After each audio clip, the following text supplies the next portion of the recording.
Hello again, friends out there in YouTube land. Robert Hamm here with, of course, Robert Hamm Photography. And I'm talking about the Minolta x570 today and its recent trip with me to Ocean City, Maryland. If you watch the channel, you'll notice that I also did a video just a few minutes ago, and you may see it somewhere on this channel, about this little camera. So both of these cameras went hand in hand. So if you watch both of these videos, the one about the Olympus 35 RD, actually this guy, and Portra 160, then you can compare the images to here, the Minolta x570 shooting Ektar 100. But that's what this video is about. And so you'll notice that I had both cameras with me, so I took similar shots with each one, between a 50mm f1.7, 1.8. Oh, well, this is the wide angle, but I had at the time I had the 1.7 and then the 42mm or 40mm f1.8 or 1.7. It doesn't matter. They're all right here. I got so many numbers going through my head right now. What you're going to notice about shooting, number one, poor camera has a problem. Anything over like 1/250th of a second, and you're going to see shutter burn. That's what that white coloring is all the way along. That means that it's taking too long for the curtain to reset after you press the button. But that doesn't mean that the images are no good. It definitely gives us great information about the film, and that's what we were looking at. So we can still look at that. Just keep that in mind, that as you look through, there's bands of white and color right there comes from the fact that the shutter needs some work here. And I'm hoping that I can get that fixed. I don't know if that's something that would be better for me just to send out or just buy a new camera. This camera photographed the Space Shuttle Columbia. My Uncle John did that. So it's pretty cool that he gave it to me. And so this camera, I think he said he got it in '84 and it's 2004. That's 30 years right there, 32 years old. And we're still going strong, so I like to see that. And let me tell you something else. These videos are really about my experience. This camera is awesome to use. Okay, so my favorite camera, the Olympus 35 RC. I really like the RD. It's excellent as far as rangefinders are concerned. But the camera that I enjoy shooting with more than anything else, even more than those, is really this one. And number one, when you're going for quick focus, rangefinders work very well, and they can be extremely accurate. But the rangefinder split image is very small, and if you wear glasses, sometimes it can be difficult to discern whether or not your focus is exactly sharp or not.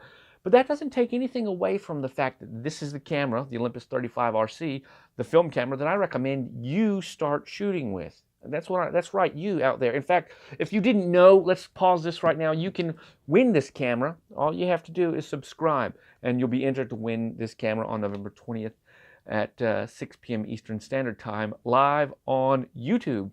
That's how much I love this camera. Is because the Olympus 35 series is a great small rangefinder. Focusing is quick and easy, especially if you're not wearing glasses. And the camera itself has a beautiful lens and a nice fast shutter that will take excellent portraits for you. It's a great walk around camera. I would call it a point and shoot. There's a little bit of brain work you have to do, called the Sunny 16 rule. But other than that, it's easy, and you can build confidence as a photographer with this camera right here. And I'm giving one away. That's how much I love it. I'm telling you. But at the same time, I love the accuracy and precision that a viewfinder with an SLR gives you, because this has a split image prism in here, which means that I can see precisely in the very center what is in focus and what's not in focus. I can see it down to a hair, which is excellent. So it's a little easier for me to focus with this, mainly because of the glasses and the additional focusing aid of the split image prism. Does that mean that I'm missing focus a lot with a rangefinder camera? Absolutely not. What I do like about this camera is its excellent aperture priority mode. I know I shoot on manual with my digital cameras all the time, but with film, I shoot aperture priority on this camera because it is excellent.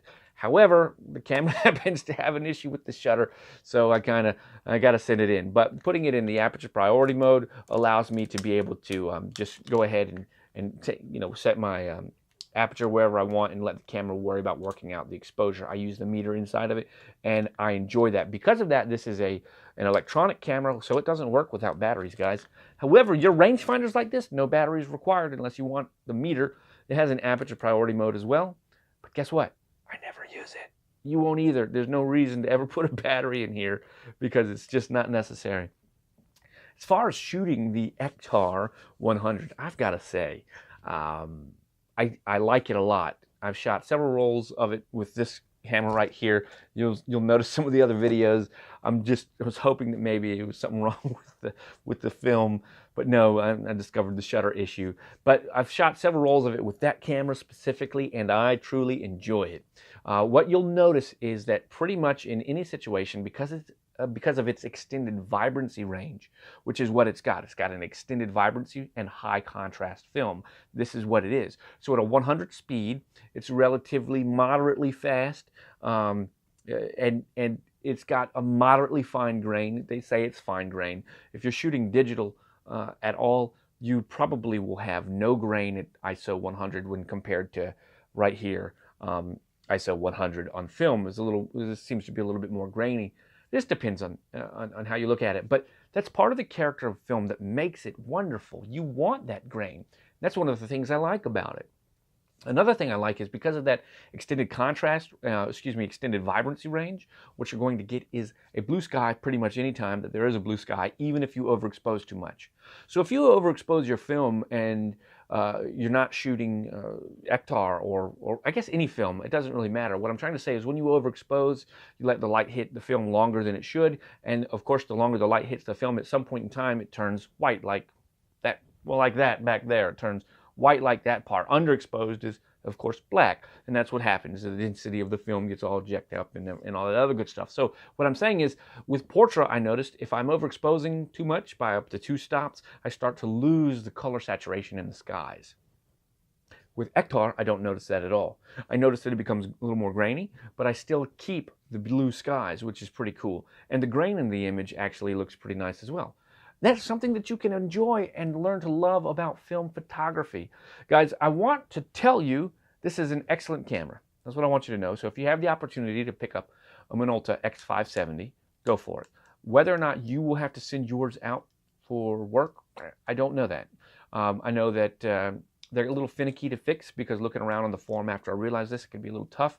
But I also know that if you don't want to shoot the X570 and you want to shoot a solid mechanical camera, go for the Olympus 35 RC. This does not have an interchangeable lens. All you have to do is worry about grabbing this and rolling out, and you're good to go. Plus, I love this camera so much, I learned how to fix this camera. So I can fix everything from shutter speed issues. I can take the front lens and elements off and clean it. I learned how to fix, I've taken it apart and put it together. See, I can do a complete clean lubricate and alignment and adjust on this thing. And that's how much I like it. I spent the time to do that. And I bought all of these up here specifically because I love this camera. I enjoy shooting both of them. I'm going to, the next deal is to put a roll of Ektar through here and see what happens. I'm really excited about some of the black and white capabilities. I hope that you are too. I hope that you can feel my enthusiasm. Guys, I'm Robert Hamm with RobertHammPhotography.com. You can catch me over on Twitter and Instagram at RobHammPhoto. You can find me on both Facebook and YouTube at /RobertHammPhotography. Don't forget to like and subscribe to enter the drawing. And as always, keep shooting, my friends. Oh yeah, let's do that.